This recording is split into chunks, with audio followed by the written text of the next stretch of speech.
உறவுகள் மேம்பட வேண்டும், உள்ளம் உயர வேண்டும். நம்ம வாழ்க்கையில் உள்ளம் உயர்ந்ததுன்னா உறவுகள் மேம்படும்.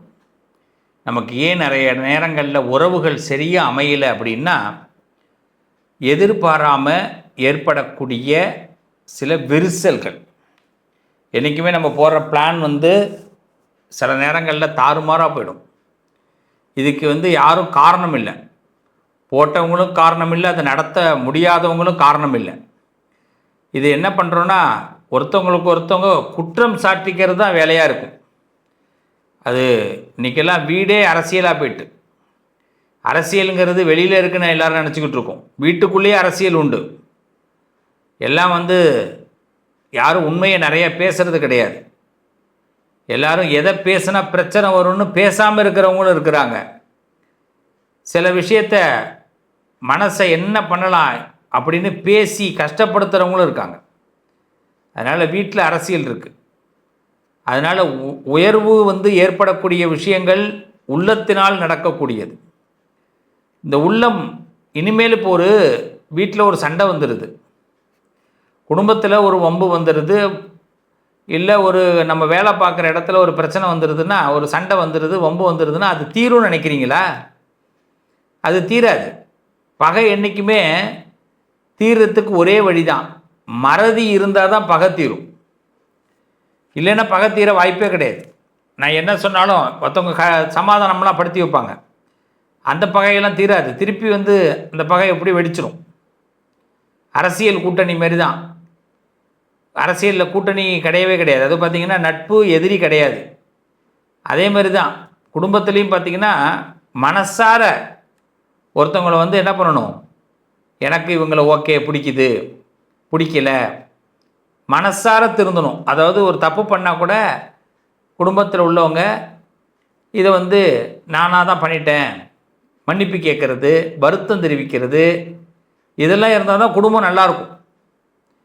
ஆனால் அதே நேரத்தில் இது எதுவுமே கேட்காமல் இருக்கும்போது பகை தொடரும். இதில் பகையை விரும்பாதவங்க நிறைய பேர் இருப்பாங்க. யாருமே பகையை விரும்ப மாட்டாங்க. ஆனால் இந்த பகையை எப்படி தீர்க்கிறதுன்னு தெரியாமல் வழி இருப்பாங்க. உறவுகளே, நல்ல ஒரு விஷயத்தை தெரிஞ்சுங்க. நம்ம லைஃப் ரொம்ப நாள்லாம் வாழ போகிறது இல்லை. 120 வருஷம்லாம் ஒரு காலகட்டம் தான். இப்போல்லாம் 65 வருஷத்தை தாண்டது பெரிய கஷ்டமாக இருக்குது எல்லாருக்கும். அதாவது 60 வயசில் வரக்கூடிய வியாதியெல்லாம் 24 வயசில் வருது. ஏன்னா எல்லாம் முதல்லாம் பார்த்திங்கன்னா வீட்டில் காலையில் பழைய சோறு சாப்பிடுவாங்க. மத்தியானத்தில் பார்த்திங்கன்னா வீட்டு சாப்பாடை தவிர ஹோட்டலுக்கு போகிறது ரொம்ப ரேரு. படத்துக்கு தேட்டருக்கு போனால் ஹோட்டலுக்கு போவாங்க. ஹோட்டல்லாம் வெறிச்சோடி தான் இருக்கும். இப்போல்லாம் எனி டைம் ஹோட்டல் பிஸி. நம்ம லைஃப்பில் என்ன ஆகும், நம்ம என்ன பண்ணுறோம், அதனால் உணவுகளுக்கு அடிமையாயிட்டோம், நாக்கு ருசிக்கு அடிமையாயிட்டோம். வேலைகள் பார்க்குறது ரொம்ப கம்மி பண்ணியாச்சு. எல்லாருமே அலுப்பு தட்ட ஆரம்பிச்சிடுச்சு. அதனால் என்ன ஆகுது அப்படின்னா, லைஃபோடைய ஸ்டைல் மாறுது.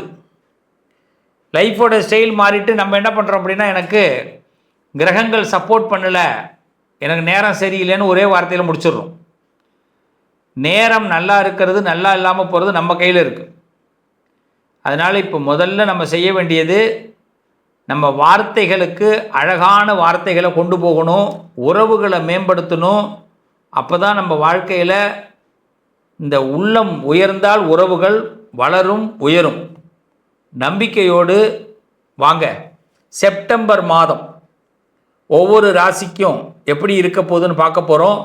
அதுக்கு முன்னாடியாக செப்டம்பர் மாதத்துடைய பொது பலன். செப்டம்பர் மாதத்தில் அரசியலில் திடீர் திருப்பங்கள் ஏற்படும். அரசியல் ரீதியாக எதிர்பார்க்காத ட்விஸ்டெல்லாம் உண்டு செப்டம்பர் மாதத்தில். அதே மாதிரி ஆன்மீகத்தில் ஒரு புது வரலாறு கிடைக்கும். அதே மாதிரி நம்ம இயற்கை சீற்றங்கள், வட மாநிலங்களில் இயற்கை சீற்றங்கள் கொஞ்சம் சிரமப்படுத்தும்.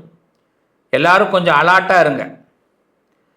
அதே மாதிரி இந்த செப்டம்பர் மாதத்தை பொறுத்தவரை வெளிநாடுகள், சில இடங்களில் பார்த்திங்கன்னா தீ சம்பந்தப்பட்ட பிரச்சனைகள் ஏற்படும். மக்களுக்கு ஒரு சுகமான நேரமா அப்படின்னு கேட்டால் பெருத்த அளவு மக்களை பாதிக்காது. மக்கள் இல்லாத இடங்களில் இந்த பஞ்சபூதங்கள் ஒரு விளையாட்டை விளையாட இப்போ பிளான் பண்ணுது.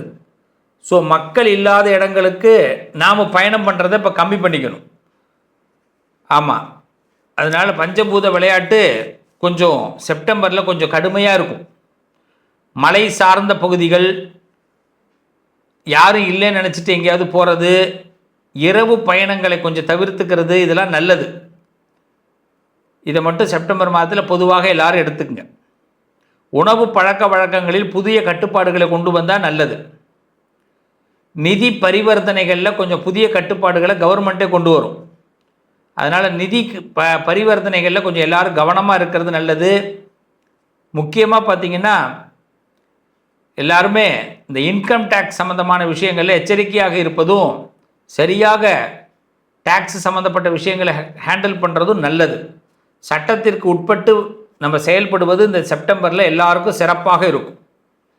இப்போ ஒவ்வொரு ராசிக்கும் பொது பலன் பார்க்க போகிறோம். இந்த ராசி பலன் நிகழ்ச்சியை பொறுத்த வரைக்கும் இது ஒரு சாதாரண விஷயமாக நினச்சிக்கக்கூடாது. இது நம்ம தலையெழுத்தை நம்மளே மாற்றுறதுக்கு ஒரு வாய்ப்பு இருக்குது. இந்த வாய்ப்பை பயன்படுத்தி வாங்க பார்ப்போம். மிதுன ராசிக்காரர்கள், மிதுனத்தை பொறுத்தவரை கொடுத்த வாக்கை எப்படியாவது காப்பாற்றணுங்கிறது ஒரு பெரிய சவாலாக இந்த மாதத்தில் இருக்கும். நான் ஒரு வாக்கை கொடுத்துட்டேன் சார், நான் அவங்கள்ட்ட பேசிட்டேன் சார், இவங்கள்ட்ட சொல்லிட்டேன் சார், இதை நான் என்ன பண்ணுறதுன்னு தெரியல சார் அப்படின்னு 100 சார் 100 மேடம் போட வேண்டியதாக இருக்கும். அதனால் சில இடத்துல பார்த்திங்கன்னா உங்களுக்கு ஆப்போசிட்டாக சில விஷயம் நடக்கும்போது நாம் தான் கொஞ்சம் பம்மிக்கிட்டு இருக்கணும். அதாவது அமைதியாக இருக்கணும். நம்ம வாய்ஸ் இப்போ ரைஸ் பண்ணக்கூடாது. ஏன்னா கொடுத்த வாக்கை காப்பாற்றணும். அப்போ நம்ம கரெக்டாக இருப்போம். ஆனால் நமக்கு பக்கத்தில் இருக்கிற இடைஞ்சல்கள் 7:30 8:30 4:30 5:30 எல்லாம் பக்கத்தில் இருந்துக்கிட்டு என்ன நம்மளை டென்ஷன் பண்ண முடியுமோ அவ்வளோ டென்ஷனையும் படுத்தும். புரியுதுங்களா? நான்லாம் உங்களெல்லாம் என்ன சொல்கிறதுனே தெரியலையே அப்படின்னு திருப்பி நீங்கள் கேட்குற மாதிரி இருக்கும். ஆனால் கேட்க முடியாது. உங்களை தொல்லையே என்னால் தாங்க முடியல அப்படின்னு சொல்கிற மாதிரி இருக்கும். ஆனால் சொல்ல முடியாது, கேட்க முடியாது, சொல்ல முடியாது. அப்படிப்பட்ட சில சித்திரவதைகள் எல்லாம் அனுபவிக்கணும். ஆனால் என்ன பண்ணுறது, அதை அனுபவிக்கிறதுனால ஒரு நல்ல பேர் கிடைக்கும். என்றைக்குமே ஒன்று, மனசில் பட்டதை பேசாதவங்க அத்தனை பேரும் மகாத்மா. ஆமாம், மனசில் பட்டதை பேசிட்டோம்னா மன்னிக்க முடியாத குற்றவாளி ஆகிடுவாங்க. புரிஞ்சுருக்குங்களா? அப்படின்னா என்ன, நல்லது பேசுகிறவங்களுக்கு யாருக்குமே பிடிக்காது.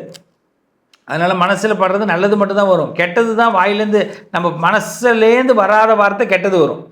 முகஸ்துதின்னு பேர். நம்ம உதறி பேசும் பார்த்துருக்கீங்களா? உங்களை மாதிரி உண்டா சொல்லுவோம்ல, உங்கள் சமையல் மாதிரி உண்டா சொல்லுவோம்ல, இதெல்லாம் போலி. அதனால் இந்த காலகட்டத்தை பொறுத்த வரைக்கும் சில விஷயங்களை அட்ஜஸ்ட் பண்ண வேண்டிய கட்டாயம் மிதுனத்திற்கு. மிதுன ராசிக்காரர்களுக்கு பணம் நல்ல வரக்கூடிய, வருமானம் வரக்கூடிய யோசனைகளை அதிகரிக்கும். எப்படி சம்பாதிக்கலாம், எப்படி கூடுதலாக ஒர்க் பண்ணலாம், எப்படி நம்ம எக்ஸ்ட்ரா வருமானம் இப்போ தீபாவளிக்குள்ளே எவ்வளோ பணம் சேர்க்கலாம், பெரிய பெரிய பட்ஜெட்லாம் போடுவீங்க.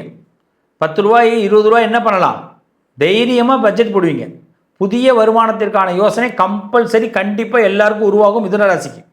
நம்புங்க, நான் சொல்கிறது உண்மை. அதுமாரி சில பேர் ஓவர் டைம்லாம் பார்த்து பணம் சம்பாதிக்கிறதுக்கு ஐடியா பண்ணுவீங்க. அதுமாரி பார்த்திங்கன்னா யாருக்கும் தெரியாத குறுக்கு வழிகளில் பணம் சம்பாதிக்கிறதுக்கு ஐடியா உண்டு. பணம், நேரத்தை மெயின்டைன் பண்ணுறது, வேலை பார்க்குற மாதிரி வேலை பார்க்காம இருக்கிறது, இந்த குறுக்கு வழிகளெல்லாம் இந்த மாதம் பயங்கரமாக எக்ஸ்பர்ட் ஆகிடுவீங்க.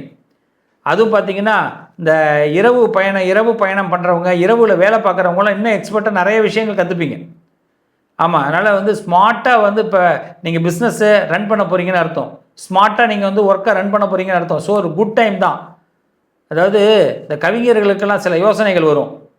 அவங்களுக்கு அவங்க மூடு செட் பண்ணிப்பாங்க. அது மாதிரி நீங்கள் அடிக்கடி உங்கள் மூடை செட் பண்ணிங்க. ஒரு டீ குடிங்க, உங்களுக்கு ஏதாவது ஒரு ஐடியா, அது மாதிரி ஒரு பிளான் வச்சுக்கிட்டு பண்ணிங்கன்னா டக்குன்னு உங்களுக்கு இந்த மாதம் சக்ஸஸ்ஃபுல்லாக வரும். வருமானம் சம்மந்தமான யோசனைகள் தோணும். இது நாளைக்கு நல்லது கொடுக்கும். இந்த தொழில் பிஸ்னஸ் பண்ணுறவங்களுக்கு 2 வாய்ப்புகள். ஒன்று குழப்பத்தை ஏற்படுத்தும்.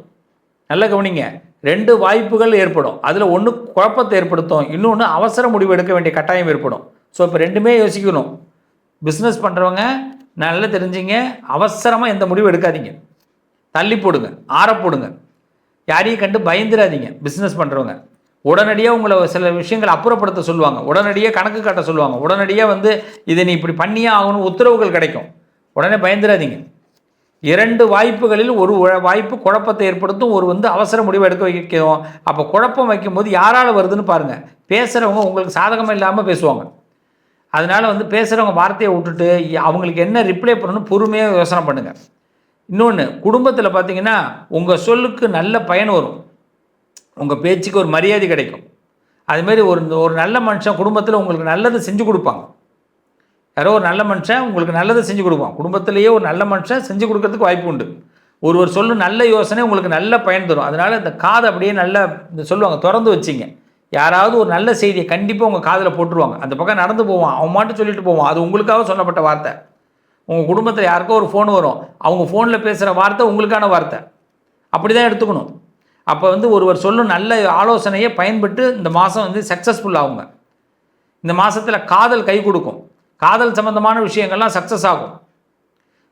சில பேருக்கு என்ன சொல்லுவாங்க, ஒன் சைடு காதலாக இருந்தவங்களுக்கு டபுள் சைடு காதல் சக்ஸஸ் ஆகிறதுக்கு வாய்ப்பு உண்டு. சில பேருக்கு பிடிக்காமல் பழகினவங்களுக்கு விட்டு விலகுவாங்க. அப்போ தொந்தரவு ஒழிஞ்சுதுடா அப்படின்னு சொல்கிறதுக்கு வாய்ப்பு உண்டு. ஸோ மிதுனத்தை பொறுத்த வரைக்கும் மனசு கசப்புகள் அகலக்கூடிய அற்புதமான மாதம். புதிய நபர்களுடைய பழக்கம் கண்டிப்பாக ஏற்படும். ஃப்ரெண்ட்ஷிப் கண்டிப்பாக உண்டு. அதனால் இந்த மாதத்துக்கு நல்ல ஒரு தெளிவாக தைரியமாக இருங்க. நல்ல மாதம், தைரியமாக இருக்கலாம். யோசனைகள் மட்டும் நிறையா வந்துக்கிட்டே இருக்கும். பரிகாரம் பார்த்திங்கன்னா பிள்ளையாரை கும்பிடுங்க. பிள்ளையாரை கும்பிட்றது தான் நல்லது. விநாயகர் வழிபாடு. ஓம் கணபதையே நமக 21 முறை சொல்லுங்கள். ஏகதந்தாய் வித்மகே வக்ரதுண்டாய் தீமகே தன்னோ தந்தி பிரஜோதிகா இந்த மந்திரத்தை 21 முறை சொல்லுங்கள். காயத்ரி மந்திரம். பிள்ளையாரை கும்பிடுங்க. பிள்ளையாருக்கு ஏதாவது உங்களுக்கு காரியம் நடக்கணும்னா ஒரு சூரக்காய் போட்டு உடைங்க. சூரக்காய் போட்டு உடைச்சிங்கன்னா நல்ல விஷயங்கள் ஏற்படும். ரொம்ப முக்கியமான ஒரு விஷயத்த சொல்கிறேன். சில குழப்பமான விஷயங்களை தள்ளி போட்டுட்டு குழப்பத்துக்குள்ளே போய் சிக்கிடாதீங்க. குழப்பமே வேண்டாம். நம்மளை குழப்பறதுக்கு பல பேர் இருப்பான், நாம் குழம்பக்கூடாது. அதனால் இந்த மாதத்தில் ரொம்ப தெளிவாக இருங்க, தைரியமாக இருங்க. இன்னும் ஓப்பனாக சொல்லும்போது இரவு நேரங்களில் திடீர்னு மின்வெட்டுகள் ஏற்படும் போது ஏதாவது உங்களுக்கு ஏதாவது போட்டு கொட்டுறதுக்கெல்லாம் வாய்ப்பு உண்டு. அதில் வீட்டை மெயின்டைன் பண்ணுறவங்களும் கொஞ்சம் பார்த்து மெயின்டைன் பண்ணுங்கள். இந்த மாதத்தில் பார்த்திங்கன்னா அடிக்கடி வீட்டில் ஏதாவது கொட்டி போட்டுருவீங்க. எண்ணெயை கொட்டுறது, காப்பியை கொட்டுறது, அதுமாரி கரண்ட் இல்லாத நேரத்தில் ஏதாவது பிரச்சனைகள் ஏற்படுறது, அதில் கொஞ்சம் எச்சரிக்கையாக இருக்கணும். அதுமாரி பூஜை பண்ணுறங்கிற பேரில் ஏதாவது பூஜை ரூமில் போய் மாட்டிக்காதீங்க. பிடிக்காது. வேர்வை அதிகமாக வந்துடும். அதனால் வேர்வையினால் ரொம்ப ஸ்வெட்டிங்ஸ்னால் ரொம்ப நீங்கள் அன்செட்டில் ஆகிடுவீங்க. லைஃப் ஏண்டா அப்படி இப்படின்னு தோணிடும். பூஜை பண்ண போயிட்டு பூஜை பண்ணுறது நம்ம நிம்மதிக்கு, அதில் போய் பிரச்சனையை உண்டாக்கிக்கூடாது. அதனால் ஒன்று காற்று இருக்கிற ஏரியா வச்சிங்க, இல்லை ஃபேன், சின்ன ஃபேன் ஒன்று வாங்கி வச்சிங்க. அது மாதிரிலாம் செய்யுங்க, நல்லது நடக்கும். மிதுன ராசிக்காரர்கள் நீங்கள் ஆசைப்படுற விஷயங்கள் கண்டிப்பாக கை கொடுக்கும், நல்லது நடக்கும். உங்கள் அதிர்ஷ்டத்திற்கான தீர்வு கல்வி, பதவி, யோகம், தொழில் வளர்ச்சி பெருக, ஜாதகம், வாஸ்து, திருமண பொருத்தம் பார்க்கவும், பிரசன்னம் கேட்கவும். Positive lion doctor Sivasri Manikanda Sivam. தொடர்பு கொள்ள வேண்டிய வாட்ஸ்அப் எண் 7904137178.